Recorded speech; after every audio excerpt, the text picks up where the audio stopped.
មេរៀនទី2សហគមន៍ជឿនលឿន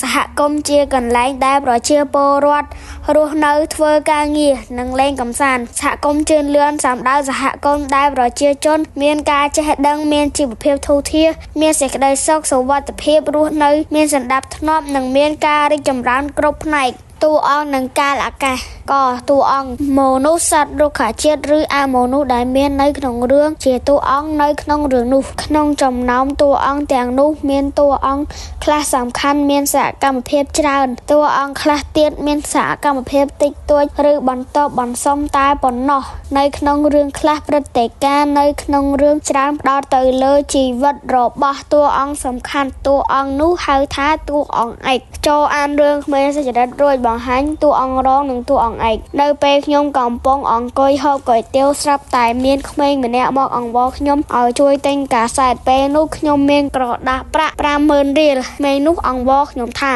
ចាំវាយកទៅដូរគេហើយវាយកមកឲ្យខ្ញុំវិញខ្ញុំក៏ឲ្យប្រាក់នោះទៅវាខ្ញុំចាំវាយូរពេកមិនឃើញវាមកវិញខ្ញុំគិតថាក្មេងនោះប្រកាសជាបោកប្រាស់ខ្ញុំក៏ធ្វើដំណើរទៅធ្វើការមួយអាទិត្យក្រោយមកនៅពេលដែលខ្ញុំដើរចូលហាងគុយទាវដដែលខ្ញុំបានឃើញក្មេងពីថ្ងៃមុនមកឈរចាំខ្ញុំពេលឃើញខ្ញុំវាដើរមកជិតហើយហុចលុយឲ្យខ្ញុំគ្រប់ចំនួនខ្ញុំសួរវាហេតុអ្វីបានជាថ្ងៃមុនឯងកិច្ចពីខ្ញុំវាឆ្លើយដល់ទឹកមុខស្រងោតខ្ញុំបាត់ត្រូវម៉ូតូបុកទៅមិនបានយកប្រាក់មកជូនលោកពូវិញពេលនេះខ្ញុំបានធូរស្រាលក៏យកមកជូនលោកពូវិញខ្ញុំពិនិត្យមើលជើងវាឃើញមានរបួសមែនខ្ញុំក៏ឈប់សង្ស័យចំពោះក្មេងនោះទៅវាបានសុំទោសខ្ញុំហើយធ្វើដំណើរទៅលក់កាសែតបន្តទៀតតួអង្គក្នុងរឿងនេះមានក្មេងលក់កាសែតនិងបុរសអ្នកទិញកាសែតតាមលក្ខណៈសកម្មភាពខាងលើ